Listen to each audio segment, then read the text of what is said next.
السلام علیکم ورحمۃ اللہ وبرکاتہ۔ الحمد للہ رب العالمین والصلاة والسلام علی سید الانبیاء وافضل المرسلین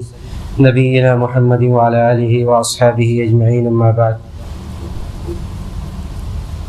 محترم حاضرین، اللہ سبحانہ و تعالیٰ کے فضل و کرم سے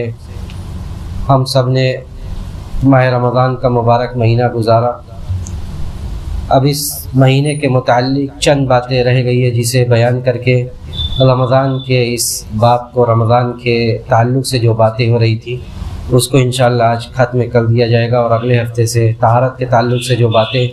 رمضان سے قبل بیان کی جا رہی تھی اسے شروع کیا جائے گا۔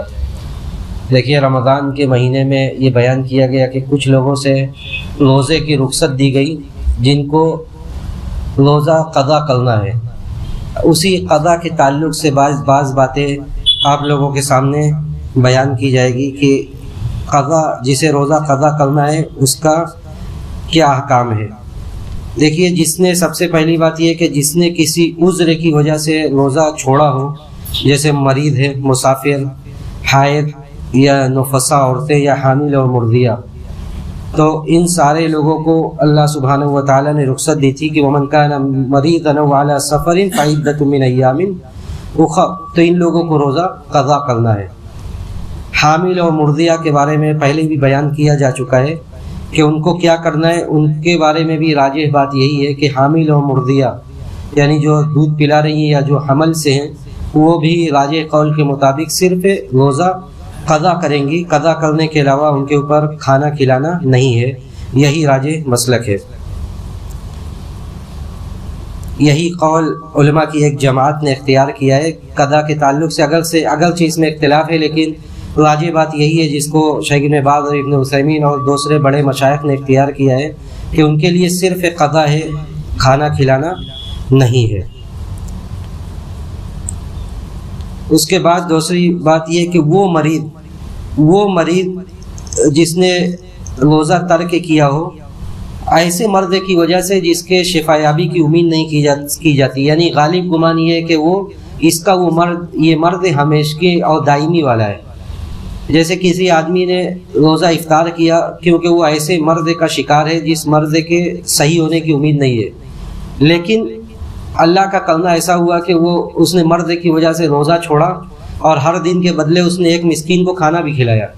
اس کے بعد رمضان کے جانے کے بعد اس کا یہ مرض دور ہو گیا، رمضان کے جانے کے بعد اس کا یہ مرض دور ہو گیا، تو ایسے آدمی کو کیا کرنا ہے؟ دیکھیے، ایسے آدمی کو راجح قول کے مطابق کہ اگر اس نے پورا احتیاط کیا تھا، اطباء سے، ڈاکٹروں سے مشورے کے بعد روزہ چھوڑا تھا، اور سب یہ کہہ رہے تھے کہ یہ مرض ٹھیک ہونے والا نہیں ہے، اور اس کے بعد اس نے روزہ چھوڑا اور پھر مسکین کو کھانا کھلایا اور رمضان کے بعد وہ اللہ کے فضل و کرم سے صحیح ہو گیا، تو اس کے اوپر کچھ نہیں ہے۔ جب اس نے روزہ ترک کر کے اس کے بدلے مسکینوں کو کھانا کھلا دیا ہے، تو اب بھلے ہی وہ صحیح ہو گیا ہے، لیکن اس کو روزے کی قضا نہیں کرنا ہے، اس کو روزے کی قضا نہیں کرنا ہے۔ تیسری بات یہ ہے کہ روزے کی قضا کب کرنا ہے۔ دیکھیے، آپ رمضان کے بعد اگلے رمضان سے پہلے کبھی بھی روزے کی قضا کر سکتے ہیں، جب بھی آپ کے لیے آسانی ہو آپ روزے کی قضا کر سکتے ہیں، بغیر عذر کے اگلا رمضان نہ آنے پائے۔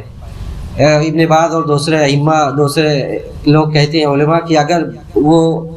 اگلے رمضان تک قضا نہ کرے تو وہ گنہگار ہوگا۔ بہت سارے لوگ یہ بھی کہتے ہیں کہ اگر اگلے رمضان تک وہ قضا نہ کرے تو روزے کی قضا کے ساتھ ساتھ وہ مسکین کو کھانا بھی کھلائے گا، لیکن یہ مرجوح قول ہے۔ راجح اور درست بات یہ ہے کہ وہ اگر اگلے رمضان تک روزے کی قضا نہیں کر سکا اور اس کے بعد اس نے قضا کیا، تب بھی اسے صرف قضا ہی کرنا ہے، اسے کھانا نہیں کھلانا ہے، لیکن وہ گنہگار ہوگا اور اللہ کے ہاں اسے توبہ کرنے کی ضرورت ہے کہ اس نے پورا سال گزار دیا اور وہ روزے کی قضا نہیں کر سکا۔ پورا سال اس نے گزار دیا اور اس کے بعد بھی اس نے روزے کی قضا نہیں کی، تو وہ سال میں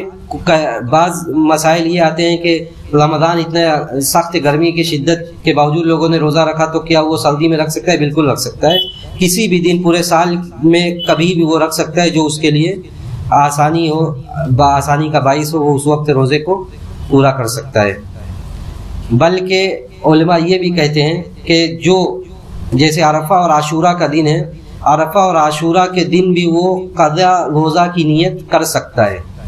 اگر اس نے قضا روزے کی نیت کی تو قضا کا بھی اس کو فائدہ حاصل ہوگا، اور جو عرفہ اور عاشورہ کے دن کا ثواب ہے وہ بھی اسے انشاءاللہ ملے گا۔ لیکن اگر اس نے صرف عرفہ کے دن کی روزے کی نیت کی ہے تو اس کا قضا روزہ نہیں ہوگا، دونوں میں فرق ہے۔ اگر اس نے قضا کی نیت کی ہے اور عرفہ کے دن کی ساتھ ساتھ کی ہے تو دونوں ثواب ملے گا، لیکن اگر صرف اس نے عرفہ کی ہے اور قضا کی نہیں کی ہے تو اس کو نہیں ملے گا۔ اس کے علاوہ ایک مسئلہ یہ ہے کہ قضا روزے کی نیت انسان کب کرے گا؟ دیکھیے نفلی جو روزے ہیں، نفلی روزے تو یہ ہے کہ صبح ہو گئی آدمی نے کچھ کھایا نہیں ہے تو اس کے بعد بھی وہ اس کو مستمل رہ سکتا ہے اس میں اور اس کا روزہ شمار کیا جائے گا، لیکن قضا روزہ رمضان کے روزے کی طرح فجر سے قبل اس کی نیت کرنا پڑے گا۔ ایک مسئلہ یہ ہے کہ شوال کا روزہ، جو شوال میں 6 دنوں کا جو روزہ رکھا جاتا ہے، کیا وہ رمضان کے روزے کی قضا سے پہلے آدمی وہ روزہ رکھ سکتا ہے؟ دیکھیے اس میں راجح بات یہی ہے اور اس پر ائمہ کا بلکہ اتفاق ہے کہ شوال کا جو روزہ ہے وہ رمضان سے متعلق ہے۔ اللہ کے رسول صلی اللہ علیہ وسلم نے حدیث میں یہ کہا تھا کہ من صام رمضان ثم اتبعه ستا من شوال، کہ جس نے رمضان کا روزہ رکھا اس کے بعد شوال کا 6 روزہ رکھا، تو رمضان سے یہ متعلق روزہ ہے، اس لیے رمضان کے روزے کو پورا کیے بغیر شوال کے 6 روزے رکھنا درست نہیں ہے۔ اکثر ائمہ کا یہی کہنا ہے کہ پہلے وہ اپنا رمضان کا چھوٹا ہوا روزہ پورا کرے گا، اس کے علاوہ اس کے بعد تب وہ شوال کا 6 روزہ وہ اگر رکھنا چاہے تو رکھ سکتا ہے، کیونکہ یہ رمضان سے متعلق ہے۔ اللہ کے رسول نے حدیث میں یہی کہا تھا کہ جس نے رمضان کا روزہ رکھا اس کے بعد پھر 6 دن شوال کا رکھا۔ کوئی آدمی کسی کا انتقال ہو جائے اور اس کے اوپر قضا روزہ رکھنا ہے، یعنی اس کا روزہ چھوٹا ہوا ہے اور اس کو قضا کرنا ہے۔ دیکھیے اس میں پہلی بات تو یہ ہے کہ کسی آدمی نے کسی عذر کی وجہ سے روزہ چھوڑا ہو۔ ایک آدمی نے کسی عذر کی وجہ سے روزہ چھوڑا ہو اور وہ اس میں کوتاہ نہیں تھا لیکن اسے موقع ہی نہیں ملا، جیسے کسی آدمی نے رمضان میں روزہ چھوڑا ہو اور رمضان کے اختتام سے پہلے ہی یا رمضان جیسے ہی ختم ہوا اس کا انتقال ہو گیا، تو ایسی آدمی کے روزے کی قضا کی کوئی ضرورت نہیں ہے، کیونکہ اس کو موقع ہی نہیں ملا تھا، اس کو موقع ہی نہیں ملا تھا کہ وہ روزہ کو قضا کرے۔ لیکن ایک آدمی جس کو قضا کی مہلت ملی اور اس کے بعد اس نے نہیں کیا، اس نے روزہ نہیں رکھا، تو ایسے آدمی کے ورثہ کے لیے یہ مستحب ہے کہ وہ اپنے جس کا انتقال ہوا ہے اس کی طرف سے وہ روزہ پورا کرے، یہ مستحب ہے۔ اگر وہ چاہے تو روزہ رکھے، یہ مستحب ہے، لیکن وجوبی طور سے اگر وہ روزہ نہیں رکھے گا تو یہ اس کے ورثہ کے اوپر یہ واجب ہے کہ وہ مسکین کو اس کے بدلے کھانا کھلائے۔ اگر روزہ نہیں رکھ سکتا ہے تو جتنا روزہ چھوٹا ہوا ہے اس کی ہر روزے کے بدلے وہ ایک مسکین کو کھانا کھلائے۔ اگر روزہ رکھ رہا ہے تو کئی لوگ مل کے بھی روزہ رکھ سکتے ہیں، یعنی اس کے جتنے مثال کے طور پر اس کے 15 اولاد ہے، بیٹے اور بیٹی ملا کے، تو سب 2 روزہ رکھ لے، 30 دن کا روزہ پورا ہو جائے گا، یا اسی طرح۔ تو یہ قضا سے متعلق بعض باتیں تھیں کہ آدمی، اسی طرح ایک بات یہ ہے کہ عورت اپنا روزہ قضا کا روزہ رکھنے کے لیے کیا شوہر کی اجازت کی ضرورت ہے؟ اسے بالکل نہیں ضرورت ہے۔ اگر